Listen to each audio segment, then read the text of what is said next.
Hello, precious people of God. My name is Dr. Ifema Blossom Uma Kalu.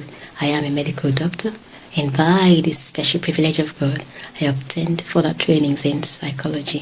I practice in Abia State, Nigeria, and I am the Abia State chapter coordinator of Chaste Ideal.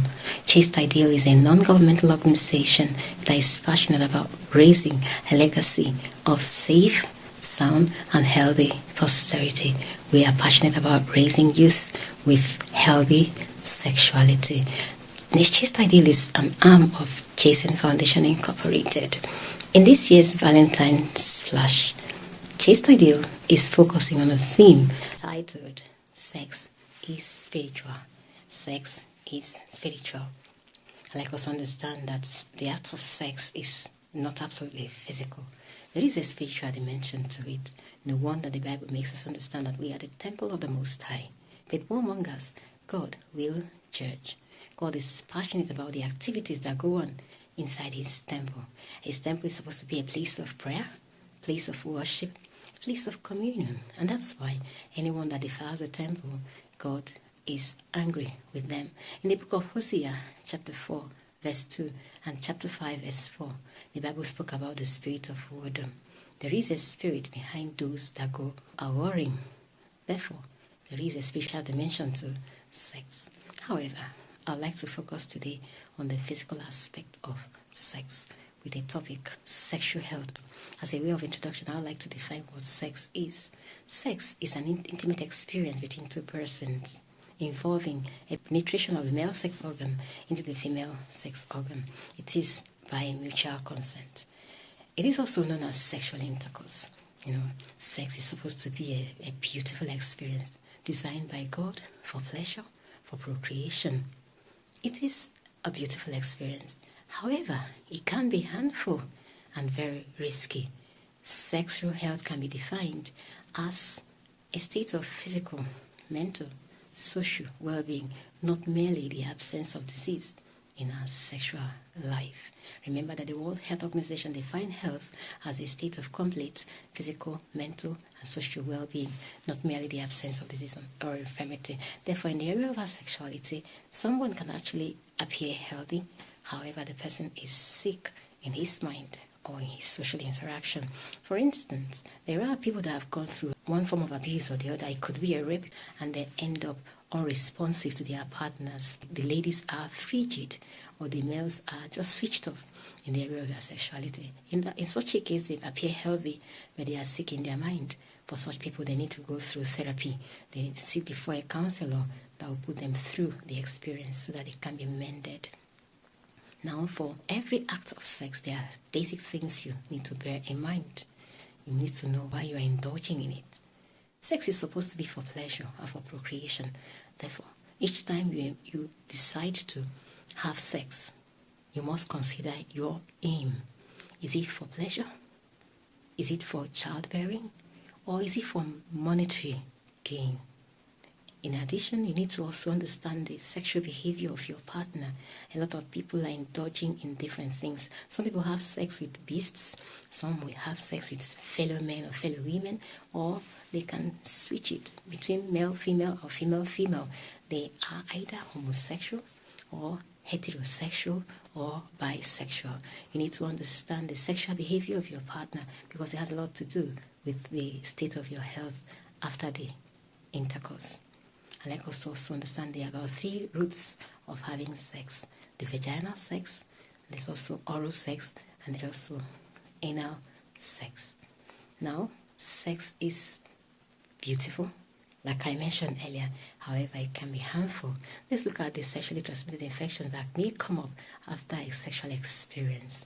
The sexually transmitted infections are referred to as a group of infections that result after a sexual encounter. It can be bacterial, can be viral, or they can be caused by parasites. In the bacterial causes of sexually transmitted infection, we have gonorrhea. Gonorrhea is caused by gonococcal organisms, and they affect the genital region of the reproductive tract. The person complains of pain on urination or lower abdominal pain, or the person might secrete pus from the penis or from the vagina. This experience might just be transient. However, the victim can take antibiotics and it appears to have gone. However, it may hibernate in the reproductive tract, destroying vital parts of the reproductive tract. However, it is advisable that when people experience symptoms after an intercourse, it is best to meet your healthcare provider or your gynecologist or your general practitioner.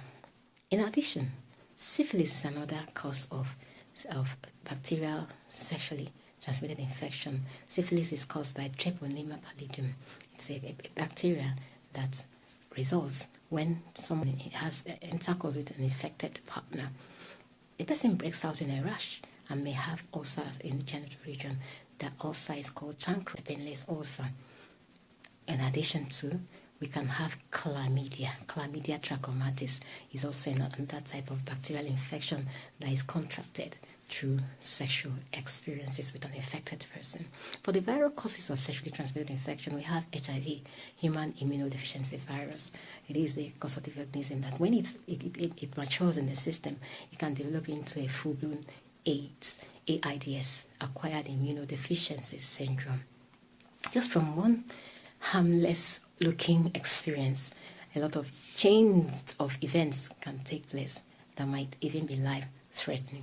It is advisable that when you experience some changes in your system after a sexual experience, seek medical help early enough.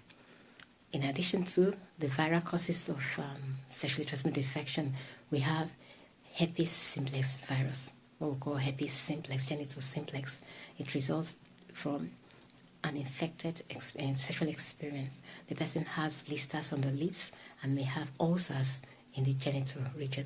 I once remember a story I read on Facebook of a young man that picked up a lady for a one-night stand by the roadside.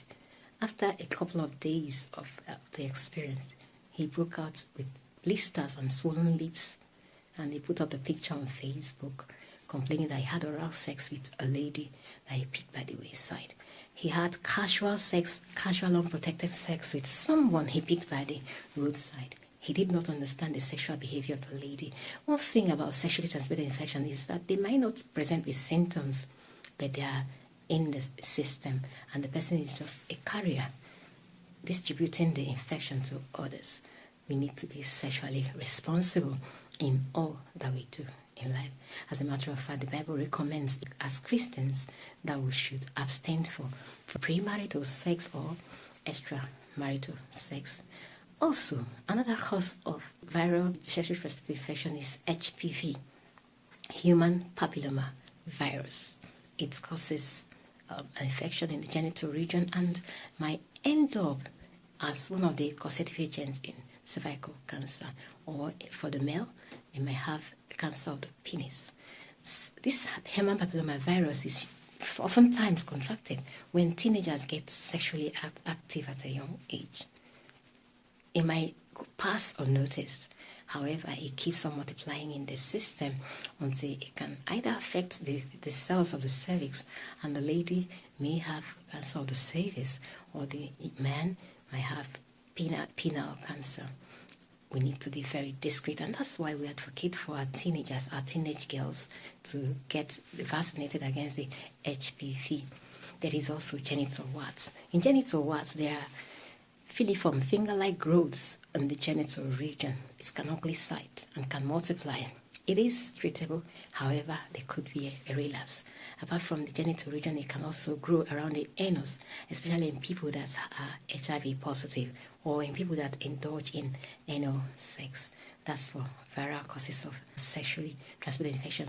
Yes, there is another one that is a viral cause of sexually transmitted infection. That's hepatitis B virus. It is in the blood, and in people that indulge in unprotected sex can transmit it from one person to the other, or it can be transmitted through blood transfusion, or people that take injectable drugs of abuse, they can also contract it if they share needles. One thing about the hepatitis B virus is that it might go unnoticed, or it could come with jaundice, or over time it affects the liver. It can lead to primary liver cell carcinoma. When there is a cancer of the liver, our challenge mainly is because Most times they are detected late and it can be very fatal. These are things that could be avoided by becoming sexually responsible. Let us be careful. Let's say no to premarital sex. Let's say no to extramarital sex. Let's uphold our virginity. Remember, virginity is still fashionable.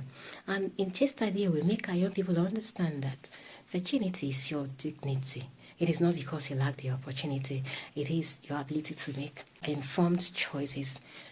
It is important also that we should raise a generation of young people that have high self-esteem. Parents, when you address your children, address them with respect so that their self-esteem will not be eroded. When you see a child with low self-esteem, he can be cowed into doing anything, or he can do anything in exchange for love. Let us raise a generation of young people that are stable emotionally and are willing to say no. They are assertive but not aggressive.